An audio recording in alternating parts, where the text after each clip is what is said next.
let's talk about the beginning and where this come from.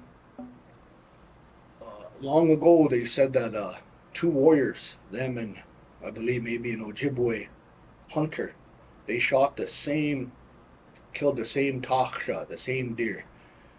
The arrows hit at the same time. No, back in the day, we didn't try to kill one another, and we never fought with our fist. We were told that we never did fight like we do today. That was beneath us. Hitting somebody was, if a warrior was going to go and do something, he would just go and he would take you. So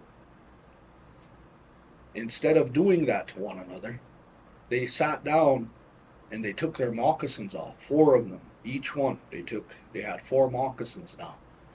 They took an arrow tip off and set it down, and then they took their arrows out.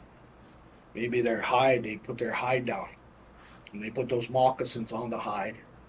They took their arrows out again, out of their quiver, and they set the arrow out. That's going to be their points. And they unstrung the bow and they sat that down. That's how they flip over the moccasin. And they would hide that arrow. They call it a wahino, that arrow tip. Wahinkpe is the arrow, the wahi is the tip of the arrow. And that's what they put under the moccasin, that hampa. So they would hide it under one of them four moccasins, and the other warrior tried to pick it, try to find it, but they would hide both. Not just one, they would hide two. You had to find both. And if you didn't, that's how the points came. And whoever got all the other guys' arrows, that's who was going to be the winner. That's how they settled their dispute. And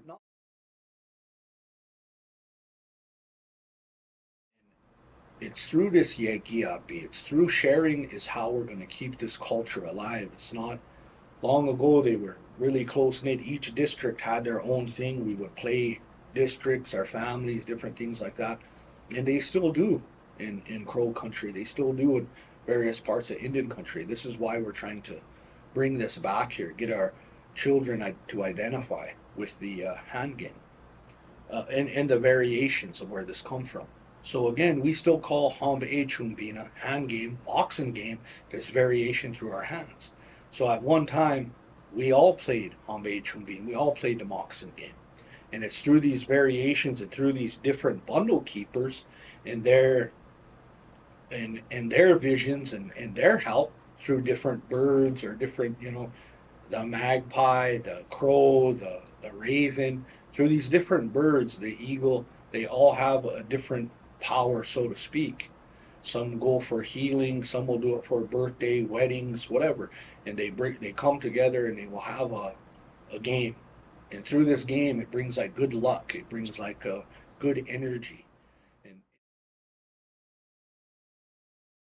And how we're showing our students today is we're hiding four at a time, four individuals at a time. And then we're picking two a piece in their hand. And there's a variation on how to pick. We're not using the igi today. We're not using the staff. We're using the hand.